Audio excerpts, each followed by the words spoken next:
જય શ્રી કૃષ્ણ, જય માતાજી. કેમ છો બધા? મજામાં? અને આજે આપણે ભાવનગરની ફેમસ એવી દાળપૂરીની રેસીપી લઈ અને આવ્યા છીએ. જો તમે ભાવનગરના હશો તો તમને ખબર જ હશે કે સવારના નાસ્તામાં ભાવનગરમાં ખૂબ જ પ્રખ્યાત એવી દાળપૂરી મળે છે. અને જો તમે ભાવનગરમાં નથી રહેતા અને હજી સુધી એ રેસીપી નથી ચાખી તો ખરેખર આ રેસીપી ચાખવા જેવી છે. બહુ જ સરસ મળે છે. પ્લસ એમાં શાકભાજી આવી જાય છે, દાળ આવી જાય છે, એટલે એમ હેલ્ધી પણ ઘણી છે. તો તમે ચોક્કસથી આ રેસીપી ટ્રાય કરજો અને તમારા ઘરમાં પીરસજો, બધાને ખૂબ જ પસંદ આવશે. તો ચાલો આજની રેસીપી આપણે સ્ટાર્ટ કરીએ. ભાવનગરનો ફેમસ નાસ્તો એવો દાળપૂરીનો નાસ્તો. આજની રેસીપી તમને કેવી લાગે છે ખાસ કરી અને એ પણ કોમેન્ટ કરજો, જેથી કરીને હું તમારા બધા માટે આવી નવી નવી રેસીપી અપલોડ કરી શકું, નવી નવી રેસીપી લાવી શકું. અને તમારી બીજી કોઈ પણ જો રેસીપી શીખવી હોય તો એને પણ તમે મને કોમેન્ટ કરી અને કહી શકો છો. તો એ રેસીપી પણ હું તમારા માટે ટૂંક જ સમયમાં શેર કરીશ. અને તમારા બધાનો ખૂબ ખૂબ આભાર કે તમે લોકો આટલો સપોર્ટ કરો છો, આટલી મને આગળ વધારી રહ્યા છો અને તમે બધા કોમેન્ટ કરો છો, સપોર્ટ કરો છો, ત્યારે મને બહુ જ પ્રેરણા મળે છે નવી નવી રેસીપી બનાવવાની. તો આવીને આવી રીતે સપોર્ટ કરતા રહેજો અને વિડીયો જોતા રહેજો. તો રેસીપીની શરૂઆત કરીએ. ચણાની દાળ લેવાની છે અને એની ક્વોન્ટિટી આપણે અહીંયા વધારે લેવાની છે. ત્યારબાદ અહીંયા આપણે તુવેરની દાળ લેવાની છે અને તુવેરની દાળ ચણાના દાળ કરતાં થોડી ઓછી લેવાની છે. સૌથી વધારે પ્રમાણ અહીંયા આપણે ચણાની દાળનું લેવાનું છે, એ વાતનું ખાસ ધ્યાન રાખવાનું. અને ચણાની દાળ છે એ અહીંયા આપણે 1 બાઉલ, ત્યારબાદ અડધો બાઉલ અહીંયા આપણે તુવેરની દાળ અને એટલી જ સામે મગની દાળ. અને જો તમારી પાસે મગની ફોતરાવાળી દાળ હોય તો એ, અને ફોતરા વગરની હોય તો એ દાળ પણ તમે લઈ શકો છો. તો આ રીતની આપણે 3 દાળ લીધી છે. ત્યારબાદ લીંબુ, ગરમ મસાલો, ત્યારબાદ મીઠું, ત્યારબાદ કોથમીર, ત્યારબાદ અહીંયા આપણે આદુની પેસ્ટ. અને આદુની પેસ્ટ હું આ રીતે રેડી જ રાખું છું અને એને તમે 4 થી 5 મહિનાના સમય સુધી સાચવી શકો છો. ત્યારબાદ અહીંયા મરચાં અને લવિંગ અને બટેટા લેવાના છે. અને બટેટાનું અહીંયા આપણે એકદમ સરસ ગ્રેવીવાળું એટલે કે એકદમ તરીવાળું શાક બનાવવાનું છે, એના માટે અહીંયા બટેટા જોશે અને રૂટીનના મસાલા છે. તો આ રીતનું આપણે બધી વસ્તુને રેડી રાખવાની છે, જેથી કરી અને ફટાફટ રેસીપી બની શકે. ત્યારબાદ અહીંયા તેલ. તો આટલા મસાલા આપણે જોઈશે. તો અહીંયા એક કુકરમાં સૌથી પહેલાં આપણે બટેટાને બાફવા મૂકી દેવાના છે. અને બટેટા બાફીએ ત્યારે એમાં થોડું મીઠું પણ એડ કરવાનું છે, જેથી કરી અને બટેટા એકદમ સરસ મીઠાવાળા સરસ બફાઈ જાય. તો અહીંયા આપણે બીજા કુકરમાં આ રીતે ચણાની દાળ લેવાની છે. ત્યારબાદ અહીંયા આપણે તુવેરની દાળ લેવાની છે. સૌથી વધારે પ્રમાણ મેં તમને આગળ જણાવ્યું એ પ્રમાણે ચણાની દાળનું લેવાનું છે. ત્યારબાદ અહીંયા મગની ફોતરાવાળી દાળ લેવાની છે. તમારી પાસે જો છડી દાળ મગની હોય તો તમે એ પણ લઈ શકો છો.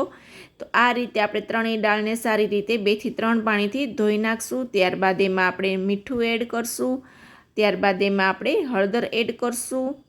અને હું ડેઈલી તમને ઘણીવાર ટિપ્સમાં પણ કહી ચૂકી છું અને ડેઈલી વિડીયોમાં આપણે આ રીતના કુકરમાં કોઈ વસ્તુ બનાવતા હોય ત્યારે પણ કહું છું કે કુકરની અંદર આ રીતે આપણે 1 ચમચી મૂકી દેવાની છે, જેથી કરી અને આપણું દાળ છે એ ઉભરાય નહીં. ત્યારબાદ એમાં 1 ચમચી આપણે ઘી એડ કર્યું છે, જેથી દાળ ખૂબ જ ટેસ્ટી એવી બને.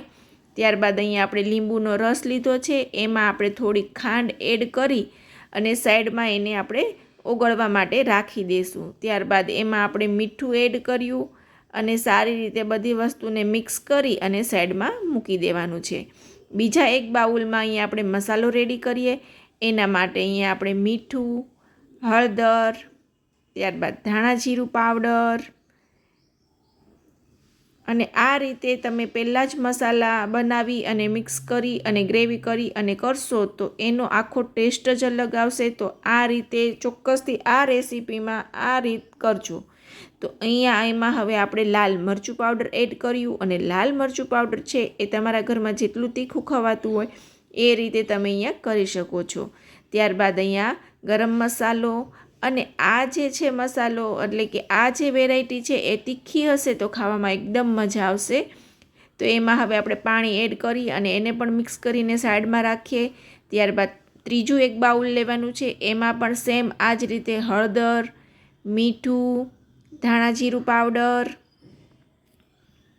અને ધાણા જીરું પાવડર આપણે અહીંયા આગળ પ્રમાણે લેવાનું છે, એટલે કે થોડુંક વધારે જ લેવાનું છે. ત્યારબાદ અહીંયા લાલ મરચું પાવડર, ગરમ મસાલો અને પાણી નાખી અને આની પણ પેસ્ટ કરી અને સાઈડમાં આપણે રહેવા દઈશું. તો આ રીતની પહેલાં તમારે તૈયારી કરી લેવાની છે. બધી પેસ્ટ બનાવી અને સાઈડમાં લઈ લેવાની છે. ત્યારબાદ અહીંયા આપણે ઝીણો રોટલીનો લોટ લીધો છે. એમાં આપણે હવે 1 થી 1.5 ચમચી જેવો રવો એડ કરશું, જેથી કરી અને એકદમ સરસ પૂરી બને. તો અહીંયા પૂરી બનાવવા માટે એમાં આપણે રવાનો મિક્સ કરવાનો, જેથી કરી અને પૂરીમાં તેલ પણ ના પીવે અને પૂરી છે એકદમ ફૂલેલી સરસ રહે. તો એ માટે અહીંયા આપણે આ રીતનો લોટ બાંધવાનો છે. તો એમાં હવે સ્વાદ મુજબ મીઠું એડ કરશું અને તેલનું મોણ એડ કરશું અને પાણીથી સારી રીતે હવે લોટ બાંધી લેશું. તો આ રીતે આપણે લોટ બાંધશું તો એકદમ સરસ પૂરી બનશે અને રવો નાખવાથી પૂરી પણ એકદમ સરસ રહેશે, તેલ પણ નહીં પીવે, એકદમ ક્રિસ્પી રહેશે અને અંદરથી એકદમ સોફ્ટ રહેશે. અને પૂરી તમારી જે છે એ તળાયા પછી પણ જે ફૂલેલી રહેવી જોઈએ એ ફૂલેલી રહેશે. ઘણીવાર શું થતું હોય, આપણે પૂરી બનાવતા હોય પણ જ્યારે આપણે સર્વ કરીએ ત્યારે પૂરી છે એ એકદમ બેસી જતી હોય. આપણે તળીએ ત્યારે તો ફૂલે જ છે પણ પછીથી એ બેસી જાય છે. તો આ રીતનો આપણે રવો નાખીએ અને બનાવશું પૂરી તો એકદમ સરસ ફૂલેલી રહેશે અને લાંબા સમય સુધી તમે એને એ જ રીતે ફૂલેલી રાખી શકશો અને સર્વ કરી શકશો. તો આ ટ્રીક પણ તમે જરૂરથી એકવાર અજમાવજો અને ખૂબ જ ઓછું તેલ પીસે તમારી પૂરી એકદમ ડ્રાય થશે રેડી. તો આ રીતે એકવાર જરૂરથી પૂરી બનાવજો એટલે તમને લોકોને આઈડિયા આવે કે આ રીતે રવો એડ કરવાથી પૂરીનું જે ટેક્સચર છે એ કેટલું ચેન્જ થાય છે આપણી રેગ્યુલર પૂરી કરતાં.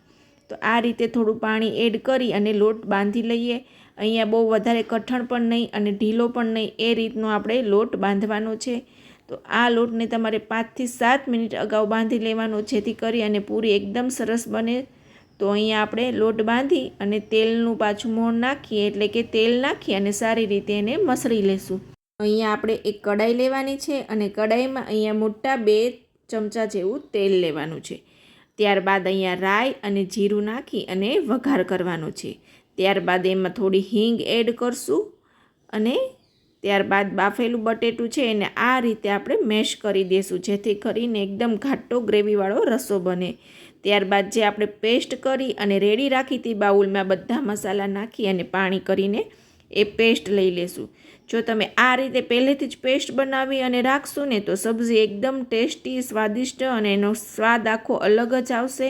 તો ચોક્કસથી જ્યારે આ રેસીપી બનાવો છો ત્યારે આ જ રીતની પેસ્ટ બનાવીને નાખજો તો તમને ઓરિજિનલ એનો ટેસ્ટ મળશે. ત્યારબાદ જે આપણે મેશ કરેલું બટેટું હતું એ એડ કરી દઈએ અને સારી રીતે હવે મિક્સ કરી અને એમાં થોડું પાણી એડ કરીએ. ત્યારબાદ આ રીતે બાફેલા બટેટાના મોટા મોટા પીસ કરવાના છે. અહીંયા તમારે એ વાતનું પણ ખાસ ધ્યાન રાખવાનું કે જે બટેટાના પીસ છે એ મોટી સાઇઝના કરવાના છે અને એને આ રીતે મિક્સ કરી દેશું. અને આ જે છે બટેટાનું શાક એકદમ રસાવાળું એટલે કે એકદમ તરીવાળું, ઉપર આ રીતની તેલની તરી આવી જોઈએ એ રીતનું તમારે બનાવવાનું છે.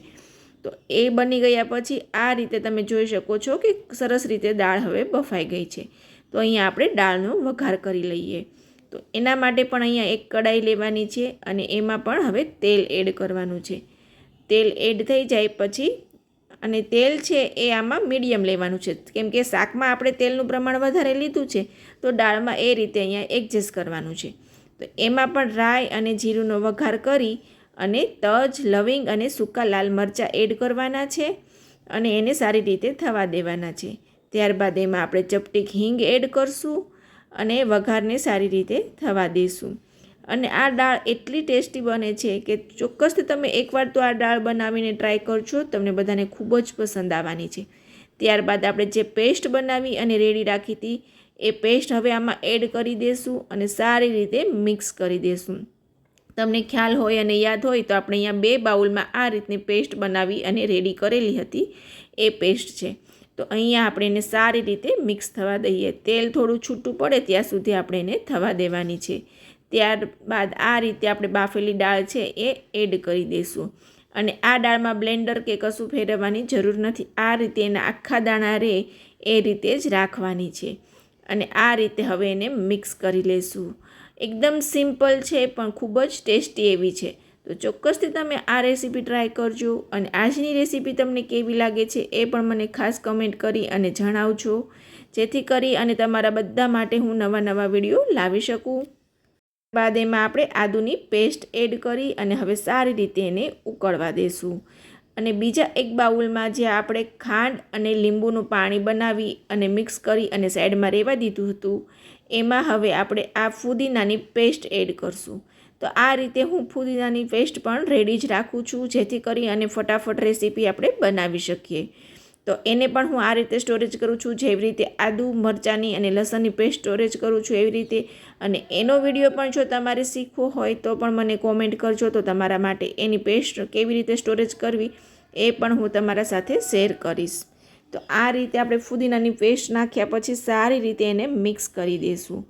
તો આ તમારું એકદમ સરસ એવું ગ્રીન ચટણી તૈયાર થઈ જશે. અને આ જ રીતની ગ્રીન ચટણી આ રેસીપી સાથે સર્વ થાય છે. અને આમાં તમારે સંચળ પાવડર થોડો એડ કરી દેવાનો, એટલે એકદમ ટેસ્ટી એવી બની અને રેડી થઈ જશે. તો અહીંયા આપણે સર્વિંગ માટે એકદમ મસ્ત કચોરી બનાવેલી છે અને એનો વિડીયો પણ હું ટૂંક સમયમાં તમારી સાથે શેર કરીશ. તો અહીંયા નીચે આપણે કચોરી એડ કરી છે. અહીંયા મેં મસાલા કચોરી લીધેલી છે. ડ્રાય મસાલા કચોરી આવે એ અહીંયા લેવાની છે. તો એ કચોરી લીધા પછી હવે એના ઉપર આપણે આ ફુદીનાની જે ચટણી બનાવી અને રેડી કરી છે, લીંબુ, ખાંડ, મીઠું, ફુદીનાની પેસ્ટ અને એમાં આપણે ચાટ મસાલો અથવા તમે જલજીરા નાખી શકો અને સંચળ પાવડર એ નાખી અને આપણે આ ચટણી રેડી કરેલી છે એ ચટણી એડ કરશું. ત્યારબાદ એકદમ સરસ આવી ઉકળતી ગરમા ગરમ જે આપણે દાળ બનાવી એ દાળ સર્વ કરશું. ત્યારબાદ આ રસાવાળું તરીવાળું બટેટાનું શાક એડ કરશું. આ રીતે આપણે પ્લેટને સર્વ કરશું, એટલે કે એકદમ સરસ રીતે બધું નાખી અને સર્વ કરવાની છે.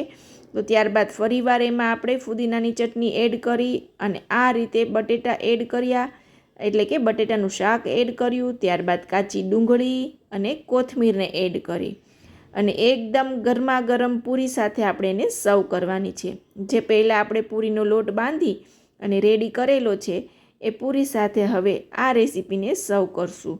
જો તમે ભાવનગરના હશો અને ક્યારેક ભાવનગર ગયા હશો તો તમને આ દાળ પૂરી વિશે માહિતી હશે જ, પણ જે લોકો ભાવનગર નથી આવ્યા અને જેને નથી ચાખી એના માટે આજે આપણે આ રેસીપી બનાવેલી છે. તો ચોક્કસથી જો ક્યારેક તમારે એ બાજુ પણ જવાનું થાય તો પણ આ દાળ પૂરીની રેસીપી ચોક્કસથી તમે ટ્રાય કરજો. અને આ રેસીપી હું એટલા માટે શેર કરું છું કે તમે બધા ભાવનગરની ફેમસ દાળ પૂરી તમારા ઘરે માણી શકો, સ્વાદ લઈ શકો. તો આ રીતની આપણે પૂરીને તળી અને રેડી કરી લઈએ. અને આ રેસીપી સાથે એકદમ ગરમા ગરમ પૂરી જ ખાવાની મજા આવે છે. તો તમે આ રીતની ગરમા ગરમ પૂરી જ સર્વ કરજો તો વધારે ટેસ્ટી એવું લાગશે. ત્યાં તમે જાઓ છો તો ત્યાં તમને એવી જ રીતે એકદમ ગરમ પૂરી હોય એવી જ સર્વ કરે છે, જેથી કરી અને એનો બમણો સ્વાદ વધી જાય છે. તો આ રીતે આપણે આજે દાળ પૂરી બનાવી છે અને એને સર્વ કરી છે. તો એની સાથે એકદમ ઠંડી છાશ એટલે ખાવાની બહુ જ મજા આવી જાય એ રીતની આજે આપણે પ્લેટ રેડી કરી છે. એકદમ સિમ્પલ છે પણ ખૂબ જ ટેસ્ટી એવી છે. તો ચોક્કસથી તમે ટ્રાય કરજો. અને જે કહેવાય ને કે ખૂબ જ ઓછી મહેનતમાં એકદમ ઝડપથી અને એકદમ નવી રેસીપી, અને એમાં પણ તમે પેટ ભરીને ખાઈ શકો એવી રેસીપી છે. તો ચોક્કસથી આ રીતે એકવાર ટ્રાય કરજો.